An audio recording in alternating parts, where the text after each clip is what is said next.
Welcome everybody to the first episode of my Subnautica Let's Play how to kind of hybrid game here. Subnautica is a great game. I love it. I've played quite a bit of it, as you can see. But right now the prawn update is out, and I wanted to give that a go. And I also realized that some people might need a little bit of help getting into this game because a few of the things are not quite as obvious as they are when you're playing a survival game on the land. So we're going to start off with a new game. We are going to do hunger because that's a little bit harder. I'm not doing hardcore because I just don't need that much stress in my life right now. So we're going to start off in survival. All right, bit of a heads up warning.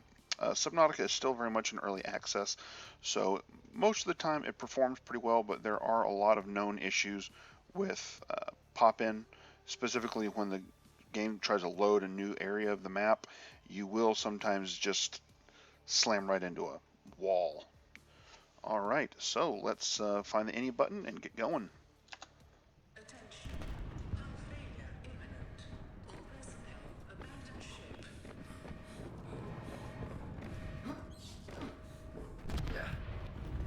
Launch in 3, A 2, little bit of water in outer 1. space.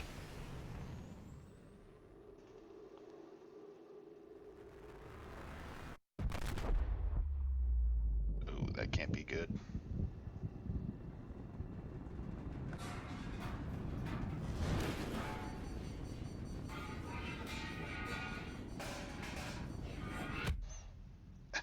Ow.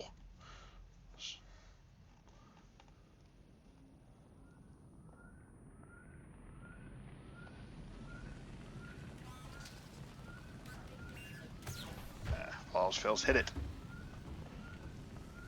All right, fire, bad. All right, grab the extinguisher. Now, and we're just gonna use the right mouse button. Get a hold down, put this fire out. All right, come on, come on, come on, come on. Out, out. All right, that did it.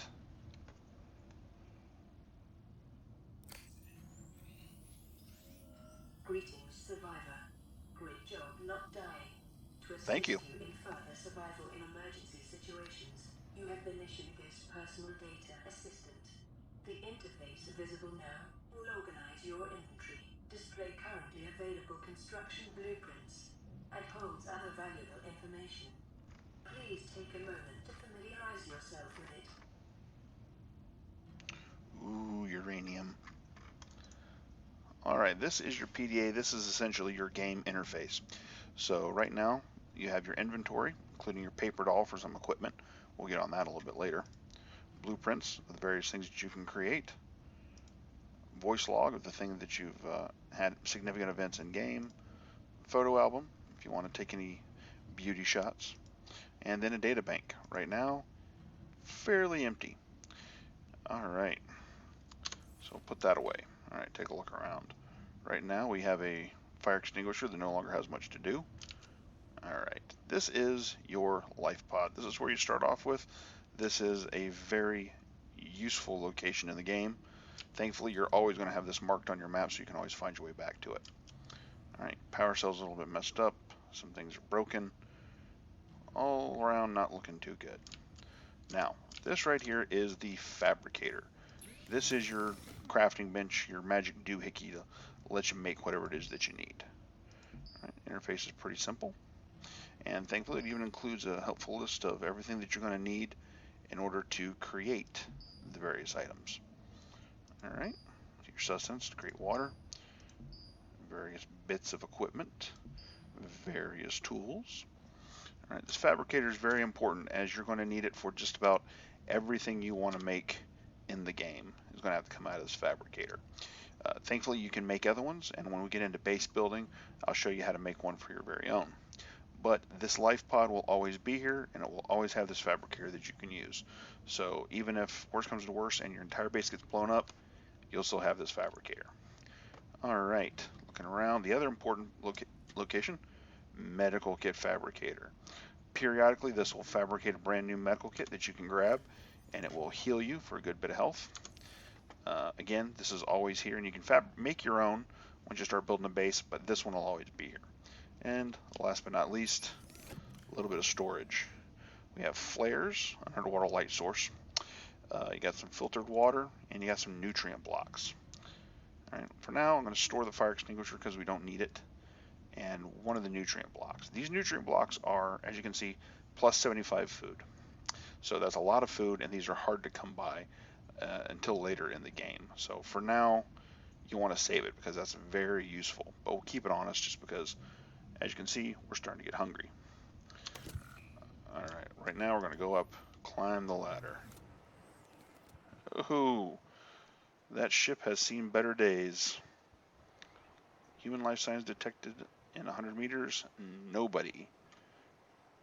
And right now, as far as this game goes, you ain't gonna find nobody anywhere. Alright, so now if we'll take a look down in the bottom left hand. Detecting increased local radiation levels.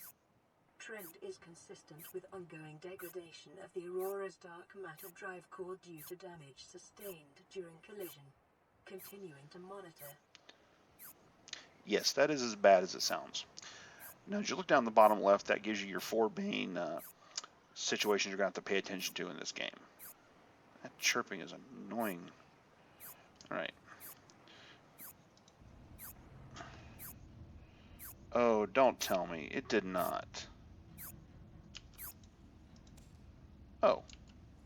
Well, that's new. I've never seen it do that before. Well, okay. Anyways.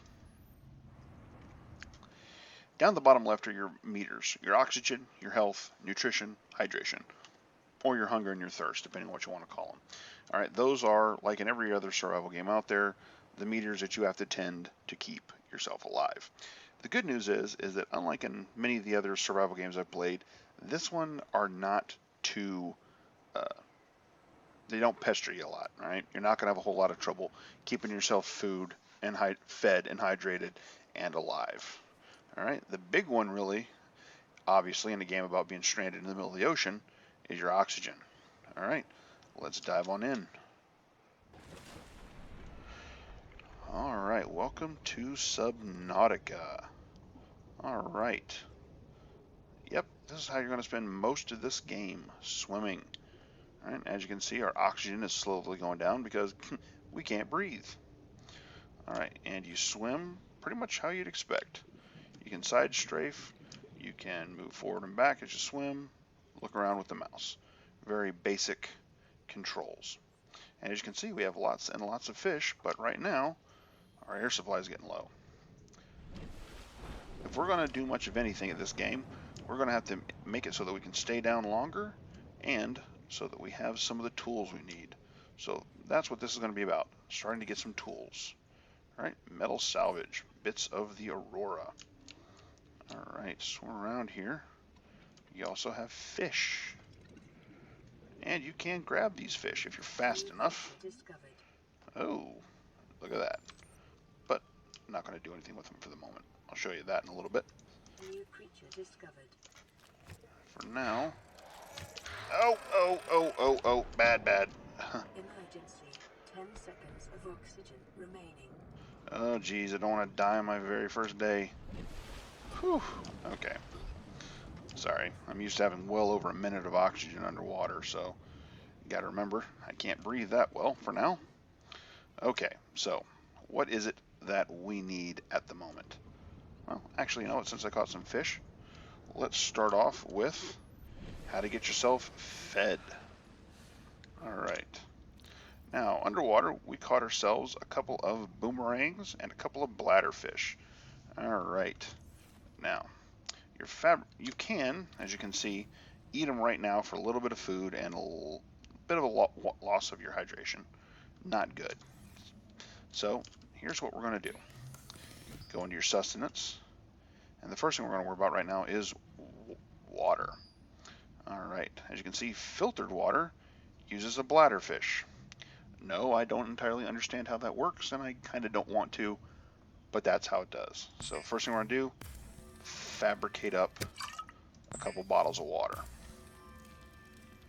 Next, we're going to go down to cooked food, and there is a cooked boomerang. Sounds yummy. Alright, now cooked food is what we've got here. Has decent food and hydration. We're going to go ahead and eat it.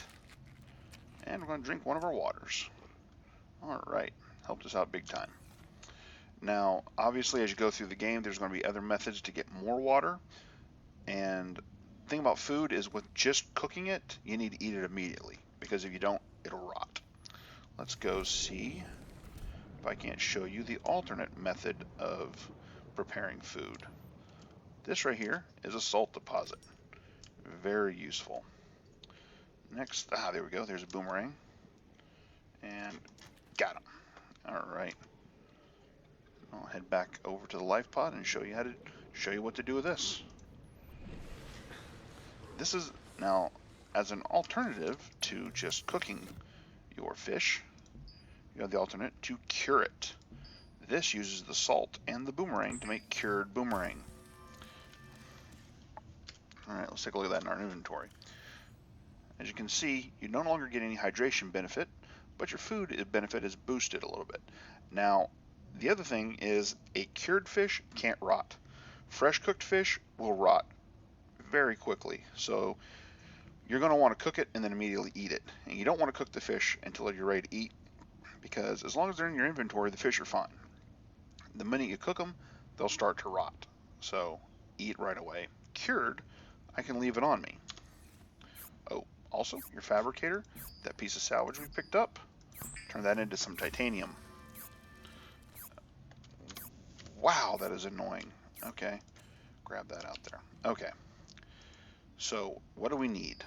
For our initial bits of gear, we're going to need a survival knife, which is, we have titanium from the salvage, and we need silicone rubber. We're also going to want a pair of fins, which we're going to need 2 silicone rubber. So what do we need to make silicone rubber? Let's see, here we go. Creepvine seed clusters. Alright, let's go get some creepvine. Now, you start off in a biome called the safe shallows, and they are pretty safe for the most part. But what we need are creepvine clusters, and they are from a biome, a kelp forest style biome, that is a little bit more dangerous. Oh, we'll take the advice. Break the limestone. Alright. Limestone deposits like that will sometimes have certain resources in them, be it, let's see, what is limestone? Titanium, copper, and lead are the things you'll find in there. Alright, this is creepvine. Told you it looked like kelp. Alright, so we're going to need at least 6 creepvine clusters. 2 for the knife, and then 4 for the fins. So we got to go down deep. Alright, you grab these bulbs, 3 there, and yep, got 6. Alright, now we're out of here. Get back up to the surface, get some oxygen, and we will go back and we will make some of our tools.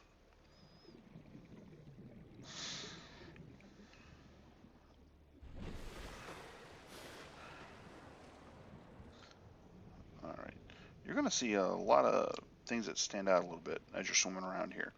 As you can see here, this is quartz. Very useful, very important. You're going to want a lot of it. Alright, salvage. We're going to need to build ourselves some pieces of kit here before too long. How full are we? We can grab one more. Alright, there we go. That ought to do us for titanium for the foreseeable future.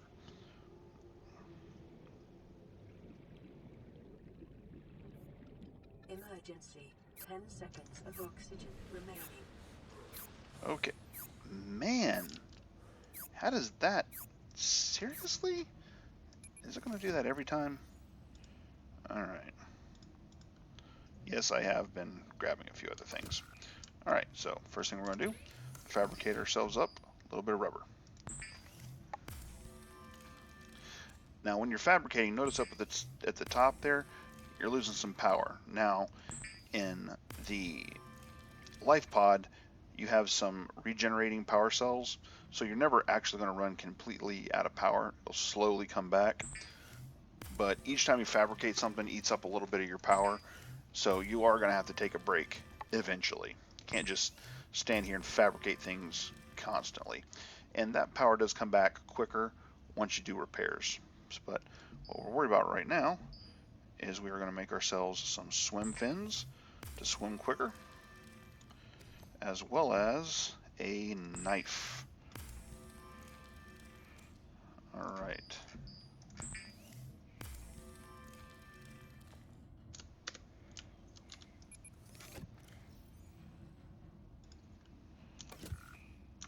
All right, now when you pick up the swim fins, they're automatically thrown onto your paper doll, and they help you swim quicker. And you have your survival life. Now, as you can see, it says 1 to 5, bind it to a quick slot. I like mine in slot 1. 1 puts it on the slot, 1 takes it off. So, knife. There we go. All right, now let's go over how to make water a little more effectively. All right, the first thing we're going to need is coral samples. So now that we have a knife, we can come over to one of these giant coral tubes, hack it, grab ourselves some coral samples. Awesome. Next, we need some salt. There we go. A lot of times you're going to find salt hiding among these little clusters of coral. That's a good. Oh! 10 seconds of oxygen remaining. That reminds me. Okay. Local radiation readings exhibit characteristics consistent with typical degradation of the Aurora's dark matter drive core. A Well, quantum detonation will occur with a probability of 85.5%. Advise observing a 1 kilometer safety range. that's a kilometer, right? Maybe. All right, while we're talking about basic tools, let's also take a look at O2 tank. We need glass. How do you get glass? Well, remember that quartz? Yep. Quartz takes, or glass, excuse me, glass takes quartz. 2 quartz make 1 item of glass. And then we are going to make an O2 tank. As you can see, all of a sudden, 30 more seconds of oxygen. I can now sit down for 75 seconds. Very useful. Now, I also promised to show you how a better recipe for water. Remember, we picked up the giant coral sample as well as the salt. Well, in your basic materials, you can now make bleach. The chemistry is a little funky about this, but it works in game, so whatever. First of all, we make ourselves what looks to be about 20 ounces of bleach, and we use our 20 ounces of bleach to disinfect 12 ounces of water. I can only presume that the the microscopic bugs on this planet are some pretty tough customers if you need that much bleach. Alright, now I've got a few fish stashed, so we'll pick those up, come over here and cook them because I'm going to eat them right away.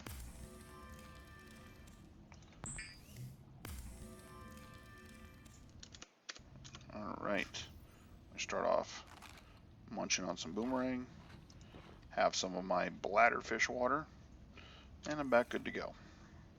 Okay, so we now have fins, we have a knife, we have a brand new oxygen tank. We're actually not doing too bad. So what is the next bit of kit that we're going to need? It's not a pre-shot. Oh, another thing, you can hit F11 to take screenshots, and later on you're going to be able to fabricate picture frames, so you can actually stick your screenshots in picture frames. But anyways, next bit of kit we need. The next you need is going to need a scanner. This is a very important piece of equipment because it lets you scan various pieces of crashed wreckage, creatures, and other things. Very, very useful. As you can see, we're going to need a battery and titanium. Unbelievable. I do not remember it doing that. Alright. So for the scanner, we're going to need a battery and titanium, but also there's this flashlight, battery and glass. Those are both very useful pieces of kit. Plus, as you can see down here, a habitat builder. We'll get to that one later, but we're going to want that. Also, radiation suit. Right now, if you get too close to the aurora over there, you'll start to get radiation alarms. A radiation suit will let you explore that direction, but that needs fiber mesh and lead. All right, remember those limestone outcrops? You can get lead. And as far as fiber mesh, there's fiber mesh. Oh, right. You don't get the fiber mesh recipe until you get some creepvine samples. So, for now, let's go get some batteries as well as some creepvine samples because that's just too useful. So, all right, back into the water. Okay, back underwater. Now, we need creepvine samples and we need batteries. All right. So the first thing we're gonna do, salt, grab that. That's very useful. And these right here are called acid mushrooms. If you remember your chemistry, part of any battery is a lot of batteries include acid, and they're not joking about these guys. So you need 2 of them per battery. We want to make 2 batteries, so we're going to need 4 mushrooms. All right. So for now, there's quartz. It's very useful, but we're going to stay focused on what we're after for now. All right. Surface. Grab some oxygen. Seismic readings suggest a quantum detonation has occurred in the Aurora's drive core. The central dark matter reactor will reach a supercritical state in T-. Come 10, on, come on. We want to 9, see this. 8, It's impressive. 7, 6, 5, 4, 3, 2. Here we go.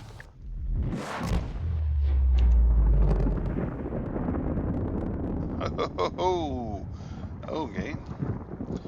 Sure hope we were a kilometer away.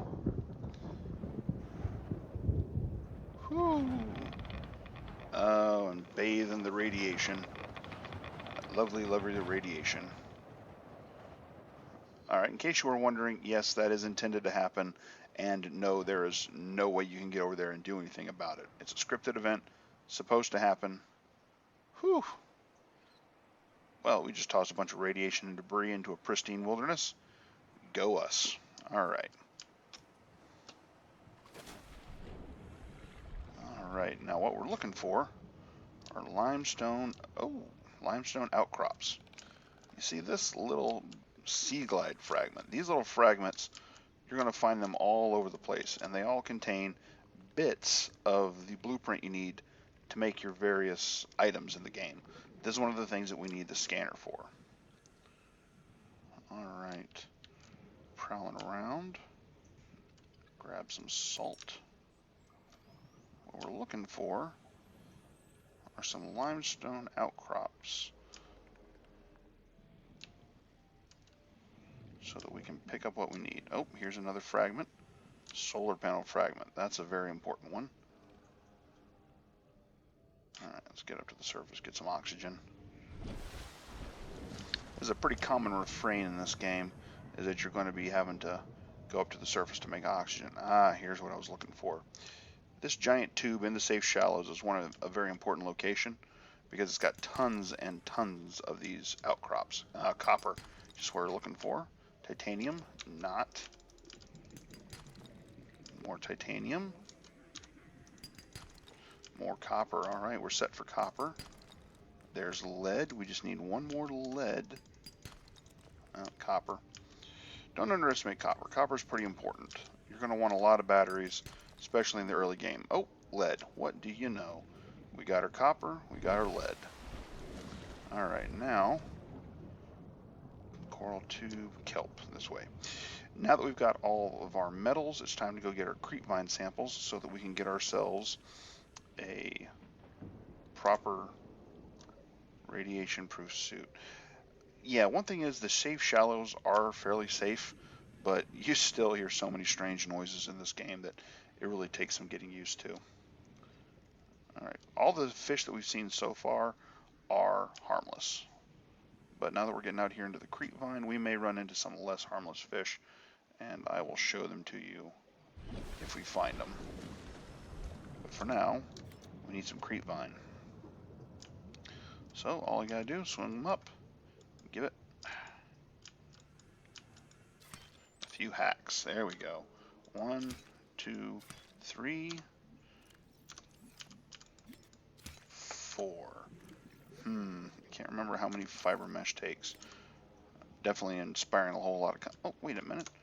Use the PDA, the blueprints. Let's see. Fiber mesh. Fiber mesh. Where is fiber mesh? Just unlocked. So here we go. Fiber mesh. 2 creepvine samples. We're good. We're good. That's all the more creepvine we needed. Alright. Get a breath. Yeah, and that's pretty common. When you're playing this game, you're going to spend a lot of time going back up to the surface to breathe. This is actually a very good location. You spawn at a random location in the safe shallows. You don't spawn at the same place every single time, and oh my gosh, there's that beeping. Well, you normally want to get started and build your own base away from the life pod, but man, that's giving you a good reason to want to do it. Okay, so let's go ahead and let's finish up making our tools for this episode. Alright. Okay, that has got to stop. Okay, let's finish up making what we were going to make this episode. Alright, so the first thing we need to do is make the fiber mesh. So, here we go. Oh, right, one other thing I wanted to show you. In my inventory, see this decomposing creepvine? That's the kind of thing that you're going to have to deal with your fish and pretty much anything alive. You're seeing it's going to decompose pretty rapidly. It makes no impact on when you make your fiber mesh at what state your creepvine is, but if you're looking for something to eat, you definitely don't want to eat it when it decomposes. So here we go, all of our fiber mesh created. So now we go into our equipment, make ourselves a radiation suit, so we don't have to listen to that Geiger counter anymore. We can just ignore it in our lead line diving suit, which, let's not get into the logic of that. Alright, next up, we need to make some batteries. 2 acid mushrooms, piece of copper ore. 1 battery, 2 batteries. Now this is one of the cases where it's giving you a hint that you're going to want to go explore the aurora. And we are going to want to, but we're going to want to get a little bit more geared up, a little bit more safe and secure in our position before we go messing with the aurora. So next tool, we're going to build ourselves a scanner. There we go. And for flashlight, we need glass. So grab ourselves 2 pieces of quartz. Come over here. Make some glass. Boom. Go flashlight. Alright. And since it's night, perfect time to show you. This is actually a nice strong flashlight. Pretty good range on it. Definitely illuminates things very well. It's a good flashlight. Alright, and now that morning has dawned, let's go scan some stuff. Alright, first thing we're going to do is we're going to head back over to that sea glide fragment and scan it. Alright, anytime you get close enough to something that can be scanned, you get that swirling icon in your field of view. So now, just hold down the right mouse button and it'll scan it. And that also works for other items. For instance, let's get close to this acid mushroom. Now that will get added to your in-game database. Writhing weed. And, here we go. Here's a good one. Brain coral. See those big bubbles? If you stay in those big bubbles, it'll partially refill your oxygen.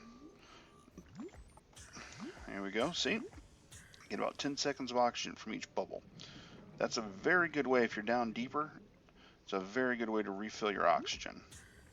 Takes a little bit of time just hanging out above the coral, but hey, you'll gain it faster than you'll lose it. So here we go, another sea glide fragment. That's kind of an undersea scooter, and there we go. It's been unlocked.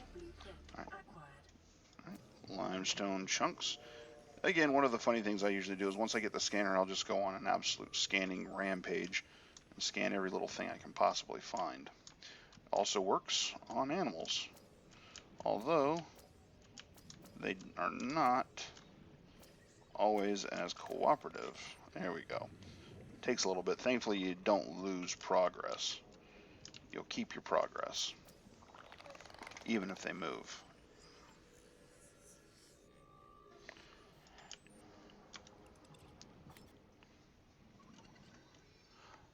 Alright, so that is how you do it, and that'll get you your basic tools in the game, get you started on doing your scanning, and that'll get you set up and able to survive. You'll now have the ability to get food, you have the ability to get water, you have protection from radiation, you have flippers to keep you moving, and even a flashlight to help you find your way at night.